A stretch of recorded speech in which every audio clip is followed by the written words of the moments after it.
Hi, my name is Nina, and welcome to Cloud Admin Tutorials. Today I'll be showing you how to manage expenses and financial statements. First thing we can have a look at is income statements. Under software development, we can see that we got 2,807 Rand 2 cents. Remember, our initial price on the invoice was 3,200 Rand. A portion of that belongs to SARS, so this is your profit with the VAT already subtracted. We haven't recorded any expenses, so let's quickly set up an expense. Go to expense account and add one called web hosting. Every company today should have a website, so call it web hosting, and this is an income statement item. We want it to appear in the income statement as an expense, so we just tick that. And then we go to creditors. Before we do that, let's manage creditors. Creditors are companies and entities that provide goods or services to you. So let's create a creditor called the web host. These are people that host the website. If they're VAT registered, you can tick that and put in the company's VAT number. These are all requirements for SARS, so it's good to make sure that you put in the right VAT number. You don't want to get into trouble with SARS. So now we have a creditor called web host. What we do now is go to creditors to record an expense. It's the web host. Say the invoice was dated on the 1st and it's due on the 1st of March.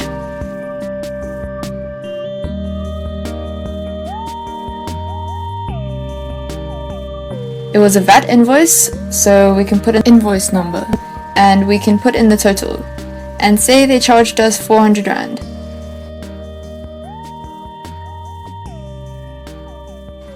So we want to now allocate that expense to an expense category. General expense, web hosting. And we can say that this is for bitbond.co.za and web hosting fees.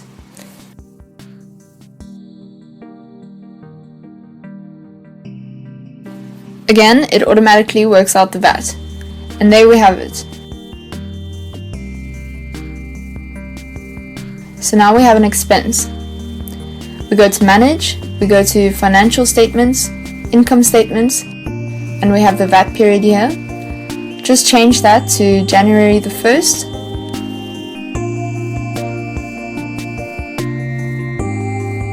Okay, take two. We've captured the expense and you can notice we haven't posted it yet.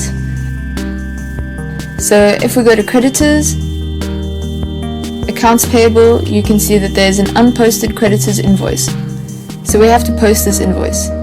So at the bottom of the screen there's a post, and we can also pay this as well. So we're going to post the invoice, and now you can see creditors balance 400 Rand.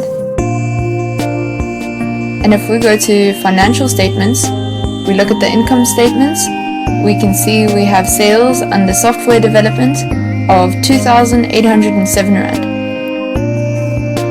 And we have a web hosting expense of 350 Rand. Remember, the VAT comes off of this. So it was 3,200 Rand. After the VAT was taken off, 2,807 Rand. And the 350 Rand is what our hosting expense was. So we go to financial, balance sheet. If we go here, we see debtors. That's people that owe us money. 1,600 Rand. 1,600 Rand has been paid into our bank account, so our total assets is 3,200 Rand. We owe 400 Rand to the web host for web hosting. So you can see our profits are 2,800 Rand. You'll notice that the VAT hasn't been brought in here yet. So we can go to reports and VAT reports. And this is our VAT period, Jan, Feb, And the total VAT payable is 343 Rand. So that's the VAT on our sales, and that's the VAT we can deduct from our web hosting. And we're going to post that so it has been posted to that period. If we have a look at our financial statements, our balance sheets again, you can see a slightly different story. This is what we owe SARS and the VAT for the web hosting. And so our owner's equity or profit that the company has made so far is 2,456 Rand. And if we go to our income statement, we see there we go. 2,456 Rand. Income minus expense. So at that point, let's go back to the dash. Under the dash, we can see we don't have any unposted invoices, debtors, people that owe us money is 1,600 Rand. And we haven't sent out any statements, so let's send out a statement. Email, invoice statements, email statements, and at this point you can see that there are no statements to send out. There's a date field here, and remember we downloaded a statement for that customer. And so that customer, as far as the system is concerned, has recently received a statement, but we can change the date here. So say we want to include people who haven't received the statement so far, just change the date there. There's John Doe, we want to include him, and that person will now receive a statement. We can go back here and last statement. Finally, from the dashboard, we can find customers by searching a portion of their name, or we can go to customers list, and from there we can select the customer, and there are various things you can do from here. The CRM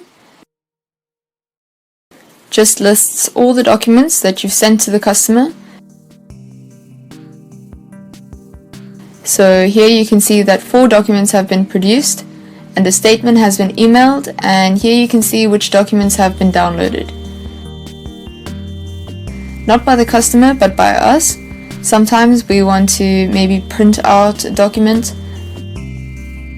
So that's why who the document has been sent to says accounts, because we are logged into our cloud admin account as Bitbarn. So that's all for now. But make sure to watch our other videos, and thanks for watching.